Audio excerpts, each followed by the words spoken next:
Good morning everyone, this is Faisal Khan and you are watching the online classes conducted by Daffodils Public Secondary School. I hope you all are well at your home and doing your studies regularly. Yesterday we have completed our topic and today we are going to start new topic which is tenses. Okay, अब बहुत popular topic है English का. कोई भी teacher अगर आपको demo भी देना होगा कभी भी तो ज़्यादातर आपको टेंसेस का टॉपिक ही पढ़ाया होगा और सबसे ज़्यादा पढ़ाया जाने वाला टॉपिक है ये और सबसे कम समझ में आने वाला टॉपिक है. ठीक है, यानी ये सबसे ज़्यादा टीचर्स के द्वारा टीचर्स का फेवरेट टॉपिक होता है. टीचर सबसे ज़्यादा इसी को पढ़ाते हैं और बच्चों के बहुत कम समझ में आता है ये टॉपिक.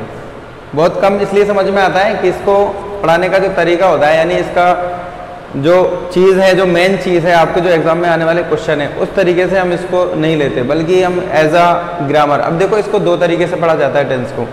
एक तो हम इसको सीखने के लिए जैसे टेंसेस की ट्रांसलेशन सीखने के लिए यानी इसका यूज़ टू टाइप से है. हम टेंसेस को क्यों सीखते हैं? ताकि हम हिंदी से इंग्लिश और इंग्लिश से हिंदी बना सकें, है ना. लेकिन एक्चुअल एग्जाम में जो आता है ना वो इसका ये यूज़ नहीं है. यानी आपको एग्जाम में कभी भी नहीं बोलेगा कोई भी कि आप हिंदी से इंग्लिश बनाएं या इंग्लिश से हिंदी बनाएं, तो वो टेंस नहीं होते. टेंस एक्चुअली वर्ब की फॉर्म को बोलते हैं. वर्ब की फॉर्म्स जो होती हैं यानी मेन वर्ब और हेल्पिंग वर्ब, टू टाइप्स की आपकी वर्ब है तो उसकी फॉर्म्स जो है उसको करेक्ट वे में हमको रखना ये टेंस कहलाता है. यानी किस तरह का सेंटेंस अगर हो तो हम उसमें किस तरह की वर्ब को पुट किया जाता है यानी उसको किस तरह से लिखा जाता है. जैसे मैं आपको एक सेंटेंस बोलता हूँ कि मैं स्कूल जाता हूँ. एक तो ये सेंटेंस है, इसमें देखो तीन चीज़ें हैं, एक तो मैं हूँ और एक स्कूल है और एक जाना.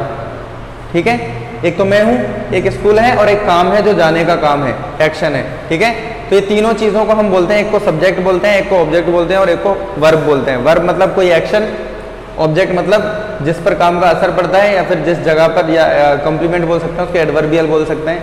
ठीक है, तो वो चीज़ और जो काम को करने वाला होता है, एक एक्शन का डूअर होता है. तो ये तीन चार चीज़ें आपको सेंटेंस में दिखाई देती हैं. अब इन चीज़ों को किस फॉर्म में आपको जमाना है तो देखो इन्हीं चीज़ों, अब इन्हीं तीनों चीज़ों को मैं देखो दूसरे तरीके से जमाता हूँ. एक तो मैंने कहा था आपको मैं स्कूल जाता हूँ, दूसरा मैं कहता हूँ मैं स्कूल जाऊँगा. अब इन दोनों सेंटेंसेज में देखो एक तो मैं हूँ, एक स्कूल है और एक जाने का काम है. तीनों चीज़ें हैं ना दोनों सेंटेंस में, लेकिन फिर भी दोनों सेंटेंस में बहुत डिफरेंस है. एक में तो मैं स्कूल जाता हूँ, एक में मैं स्कूल जाऊँगा. और इन्हीं तीनों चीज़ों से मैं एक और सेंटेंस आपको बताता हूँ कि मैं स्कूल गया था.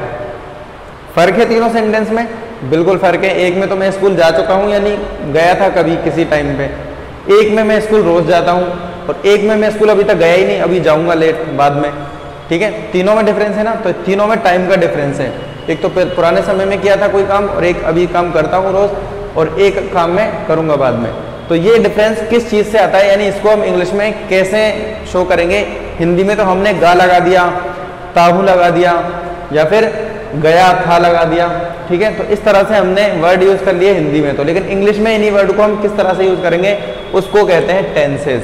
यानी उस चेंज को क्या कहते हैं? टेंसेज. यानी वो चेंज कौन सा करना है हमको वो उसको हम टेंसेज कहते हैं. और वो चेंज होता है आपकी वर्ब की फॉर्म में.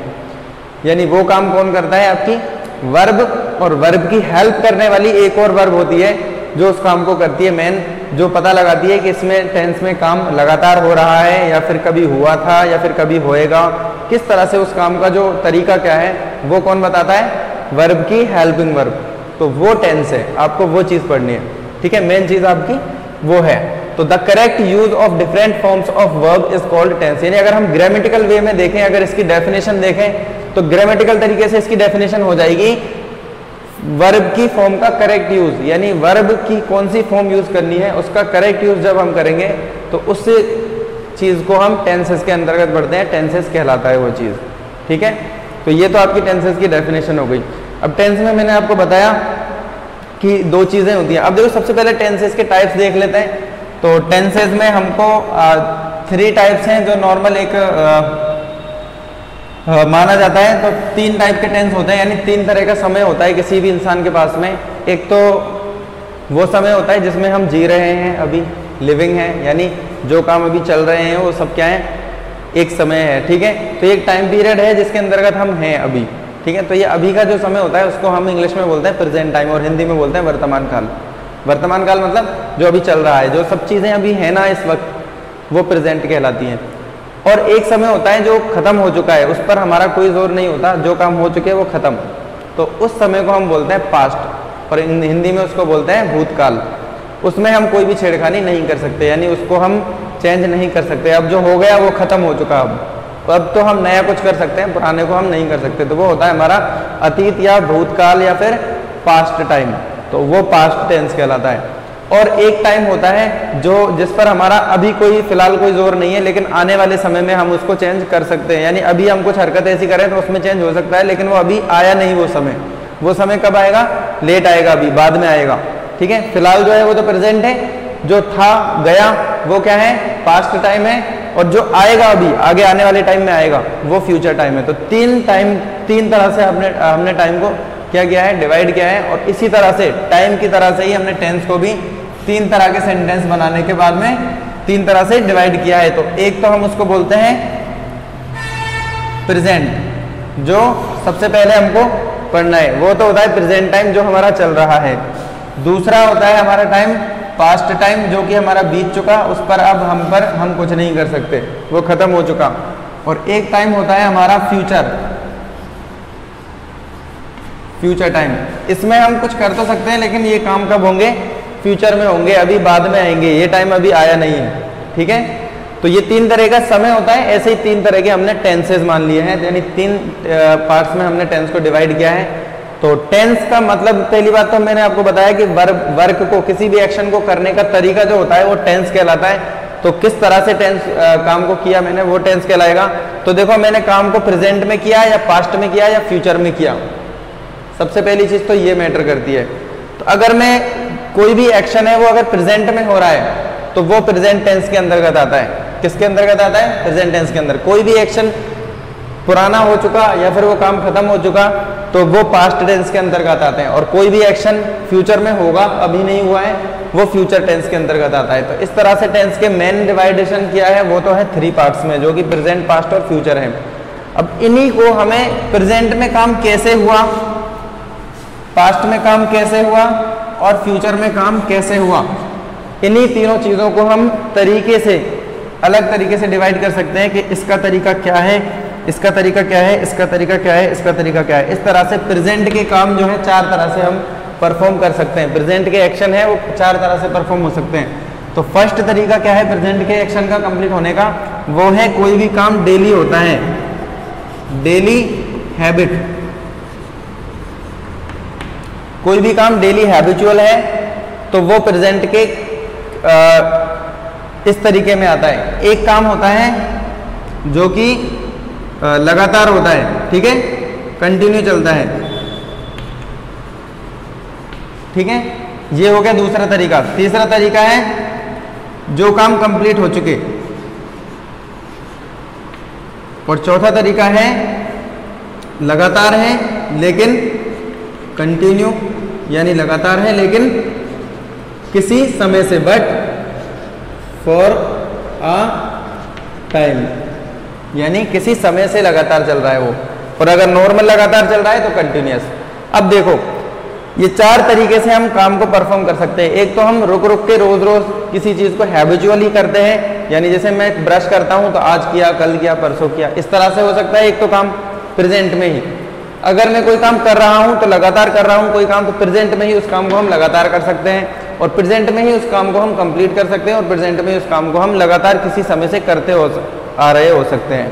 ठीक है, तो 4 तरीके हमारे प्रेजेंट में हो जाते हैं। वैसे ही यही 4 तरीके हमारे पास्ट में भी हो सकते हैं। जैसे मैं ब्रश करता था, यानी रुक रुक के मैं रोज काम करता था लेकिन पास्ट में, तो ये पास्ट का टेंस हो जाता है।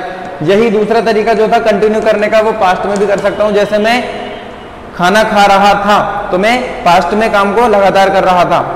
ऐसे ही कंप्लीट वाला टेंस है, वो भी हम पास्ट में भी कंप्लीट हो सकता है। जैसे अभी कंप्लीट हुआ कोई काम कि मैंने ये काम कंप्लीट कर लिया है, तो ये तो हो गया प्रेजेंट का कंप्लीट, और मैंने वो काम कंप्लीट कर लिया था, तो ये हो गया आपका पास्ट का कंप्लीट।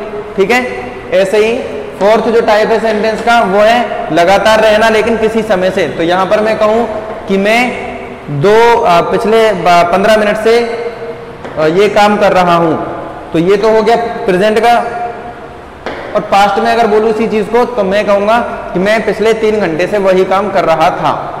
ठीक है, ऐसे यही 4 एक्शन जो है फ्यूचर में भी हो सकते हैं। जैसे मैं अगर डेली हैबिट वाले काम को बोलूँ तो मैं ये कह सकता हूँ कि मैं वहां जाऊंगा या जाता हूँगा, ठीक है, ये रुक रुक के हो जाएगा।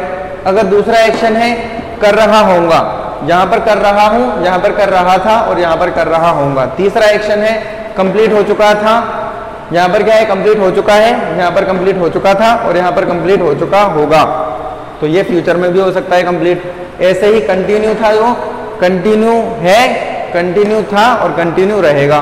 तो इस तरह से चार तरीके हर टेंस के होते हैं। तो इनको हम क्या बोलते हैं, डेली हैबिट वाले एक्शन को हम बोलते हैं इंडेफिनिट। इसमें आप इस तरीके से रिलेट कर लो कि इसमें कुछ भी डेफिनेट नहीं होता, लगातार चलता रहता है काम, लेकिन रुक रुक के, ठीक है ना, इंडेफिनिट तरीके से ये चलता रहता है। तो इसको इंडेफिनिट टेंस बोलते हैं, या फिर इसको हम सिंपल भी कह सकते हैं, यानी सबसे सिंपल सेंटेंस होता है इसलिए इसको सिंपल भी कह सकते हैं। तो पहला टाइप हो गया हर टेंस का इंडेफिनिट या simple.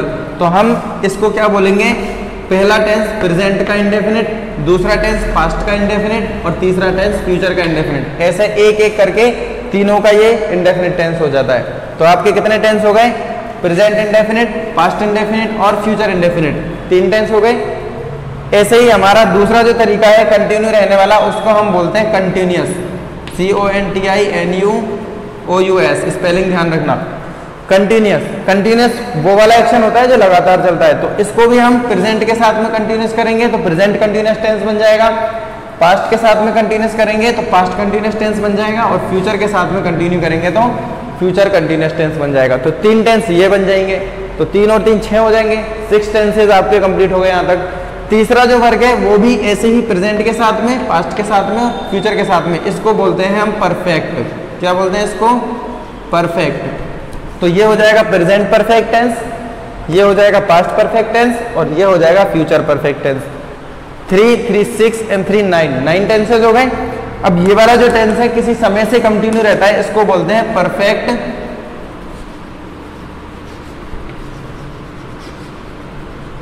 Continuous, perfect continuous. Present के साथ में प्रेजेंट परफेक्ट कंटिन्यूअस, पास्ट के साथ में पास्ट परफेक्ट कंटिन्यूअस और फ्यूचर के साथ में फ्यूचर परफेक्ट कंटिन्यूअस। ये आपके ऑल 12 टेंसेज हो गए। अगर मैं इनको मिटा दूं, यहाँ पर इस चीज को मिटा दूं, तो हमारे कितने टेंसेज हो गए, 12 टेंसेज हो गए। अब 12 टेंसेज कैसे हुए, पहला टेंस है प्रेजेंट इंडेफिनिट टेंस, यानी प्रेजेंट लगा दो, इंडेफिनिट लगा दो और टेंस हमको सब में लगाना है। क्या हो गया पहला टेंस, प्रेजेंट इंडेफिनिट टेंस, तो ये हो गया नंबर 1। नंबर 2 बोले तो प्रेजेंट का continuous tense, present continuous tense. क्या हो गया नंबर 2 पे, प्रेजेंट कंटिन्यूअस टेंस, तो ये हो गया नंबर 2। नंबर 3 बोले तो प्रेजेंट परफेक्ट टेंस, ये हो गया नंबर 3। और नंबर 4 बोले तो प्रेजेंट परफेक्ट कंटिन्यूअस टेंस। ये 4 टेंस प्रेजेंट के हो चुके हैं। ऐसे ही इन्हीं के साथ में पास्ट लगा दो तो यही 4 पास्ट के हो जाते हैं और फ्यूचर लगा दो यही 4 फ्यूचर के हो जाते हैं। ये थे आपके ऑल 12 सेंटेंस जिनका एक ओवरव्यू मैंने आपको दिखाया। अब इनको डिटेल में अपन बाद में पढ़ेंगे। तो मेन आपका कितने टेंस होते हैं ये इस तरह से आपको देखना है। अब बात आती है आपकी, इनमें क्या किया जाता है, इन सभी टेंसेस को फिल करने के लिए आपको वर्ब्स की नॉलेज होनी बहुत ज़रूरी है। वर्ब्स की नॉलेज के लिए आपको क्या करना है, पहले वर्ब को पढ़ना पड़ेगा। वर्ब आपने वैसे 6th क्लास में भी पढ़ी है, 7th में भी पढ़ी होंगी और बचपन से आप कई बार आपने पढ़ी होगी। वर्ब बहुत ही कॉमन टॉपिक है। वर्ब्स क्या होती हैं, ऑल द एक्शन वर्ड्स, जितने भी एक्शन वर्ड होते हैं वो क्या होते हैं, वर्ब कहलाते हैं। एक्शन वर्ड्स जितने भी हैं दुनिया में वो सारे के सारे वर्ब होते हैं। जैसे प्ले, प्ले मीन्स खेलना, ये क्या है, कोई एक्शन होता है। रन, रन मीन्स दौड़ना, ये क्या है, एक्शन है। तो ये जो वर्ड है ये सारे के सारे वर्ब कहलाते हैं। अब इन्हीं वर्ब्स को 2 टाइप्स में डिवाइड किया गया है। एक तो होती है हेल्पिंग वर्ब, जिसको हम HV शॉर्ट में लिख सकते हैं, ठीक है, और एक होती है मेन वर्ब, जिसको हम शॉर्ट में MV लिख सकते हैं, मेन वर्ब, ठीक है। ये आपकी 2 टाइप्स की वर्ब हो जाएगी। अब इन 2 टाइप्स की वर्ब में ये जो वर्ब है ना, ये तो है आपकी मेन वर्ब। मेन वर्ब मतलब मुख्य जो क्रिया है, बिल्कुल मेन जो आती है आपकी वर्ब, जिसको आप वर्ब समझते आ रहे हो सारी जिंदगी से, वो तो आपकी है मेन वर्ब। आपके इनके अलावा एक और चीज छुपी होती है, जैसे मैंने बोला he is going to school, ठीक है। तो यहाँ पर देखो गो तो आपने देख रखा है, गो मीन्स तो जाना होता है, गोइंग मीन्स जा रहा, तो गो मीन्स तो जाना, तो गो को तो आप जानते हो ये तो वर्ब है। लेकिन आपने एक चीज़ और देखी यहाँ पर इज, ये क्या है, ये भी एक वर्ब होती है, ये क्या है वर्ब है, लेकिन ये वाली कौन सी वर्ब है, इस वर्ब की हेल्प करने के लिए लगाया गया है इसको। तो जो हेल्प करने के लिए वर्ब लगती है ना उसको हेल्पिंग वर्ब बोलते हैं, और ये ही टेंस का मेन जो है स्पेशलिटी जो है टेंस को ये दिखाती है, यानी इस वर्ब के लगाने से ही पता चलता है कि कौन सा टेंस है, ठीक है। तो ये दोनों मुख्य भूमिका होती है इनकी टेंसेस के अंदर, दोनों वर्ब की। तो इन दोनों ही वर्ब को जानना बहुत ज़रूरी है। तो सबसे पहली हेल्पिंग वर्ब थी और दूसरी मेन वर्ब थी। इन वर्ब्स के बारे में डिटेल में हम नेक्स्ट वीडियो में पढ़ेंगे, क्योंकि वीडियो ज़्यादा लेंथी हो जाएगा। तो आपको वर्ब्स की पूरी डिटेल बताऊंगा मैं, और वर्ब्स की कौन कौन सी फॉर्म्स होती हैं थोड़ा सा मैं आपको ऐसे ही बता देता हूँ। हेल्पिंग वर्ब जो होती हैं आपने इज एम आर लगे हुए देखे होंगे सेंटेंस के अंदर, वाज वर्ब लगा हुआ देखा होगा, हैज हैव हैड लगे हुए देखे होंगे, ये सारी आपकी हेल्पिंग वर्ब्स कहलाती हैं, जिनका कोई अर्थ नहीं होता ना सेंटेंस में, आप सोचते हो कि इनका कोई मतलब ही नहीं है, ये क्यों लगाए वर्ड, उनका मतलब होता है और वो हेल्पिंग वर्ब होती हैं, ठीक है। जिनका आपका सेंटेंस जैसे I am going to school, मैं स्कूल जा रहा हूँ, तो एक तो मैं है, एक स्कूल है और एक जाना है, इनका तो मतलब हो गया, मैं का मतलब तो मैं हो गया, स्कूल का मतलब जगह हो गई, और जाने का मतलब एक्शन हो गया, इन तीनों का तो मतलब है। लेकिन इसमें एक और वर्ड आया है इज, उसका कोई मतलब नहीं है, वही आपकी मेन वर्ब है, ठीक है। तो ये जो है आपको वो चीज़ें आपको देखनी है, तो वो हेल्पिंग वर्ब तो वो होती है is am are, was were, has have had, will shall, इस तरह की है, ये तो हेल्पिंग वर्ब होती है जो वर्ब के जस्ट साथ में लगाई जाती है, डू डस होती है, डिड होती है ना। उसके बाद में मेन वर्ब जो है वो आपकी 4 टाइप की होती है। मेन वर्ब 4 तरीके से आपके सेंटेंस में आती है। जैसे ये गो है, ये आपकी क्या है मेन वर्ब है, लेकिन इसी को कभी कभी हम जाने के लिए गो लिखते हैं, कभी कभी लिखा हुआ आता है वेंट, और कभी कभी लिखा हुआ आता है गॉन, और कभी कभी लिखा हुआ आता है गोइंग। ये 4 आपकी वर्ब की मेन वर्ब की फॉर्म्स हैं, यानी इनका तीनों का मतलब एक ही है, जाना। तीनों का मतलब क्या है, जाना। लेकिन ये किसी दूसरे सेंटेंस में यूज की जाती है, ये किसी और टेंस में, ये किसी और टेंस में, और ये किसी और टेंस में, यानी इन फॉर्म्स को चेंज करने से आपका तरीका चेंज हो जाता है। यहाँ पर जाना केवल सिंपल जाना है, यानी कोई इंसान सिंपली जाता है तो वहाँ पर गो बोलते हैं। अगर कोई इंसान पास्ट में गया तो वहाँ पर इसका मतलब गया हो जाता है, यानी जब पास्ट में जाता है इंसान तो वो वेंट होता है, और ये भी पास्ट के लिए यूज की जाती है, तो इसका मतलब भी गया होता है, यानी जा चुका, काम हो चुका है, यानी कंप्लीट, तो वो भी यहाँ पर गया चेंज हो जाता है इसका मीनिंग। तो इनका मीनिंग टेंस के अकॉर्डिंग हम देखेंगे। तो यही 4 फॉर्म्स हमको जो है वर्ब की नेक्स्ट वीडियो में, नेक्स्ट लेक्चर में पढ़नी है, और उसी के साथ में मैं आपको कई सारी वर्ब्स भी दूंगा। तो आपके जो है चैप्टर में और बुक में जो है बहुत सारी वर्ब्स दी हुई हैं, उनको तब तक आप लर्न करें, और इसी टॉपिक को जो है एक बार देख लें, थोड़ा सा आप उसमें रीडिंग मार लें, ताकि आपको नेक्स्ट जब मैं वीडियो बनाऊँ समझाऊँ तो आपको और क्लियरली समझ में आए, ठीक है। तो तब तक के लिए आपको सभी को घर पे सुरक्षित रहना है, अच्छे से रहना है और लर्न करते रहना है। Thank you, have a nice day.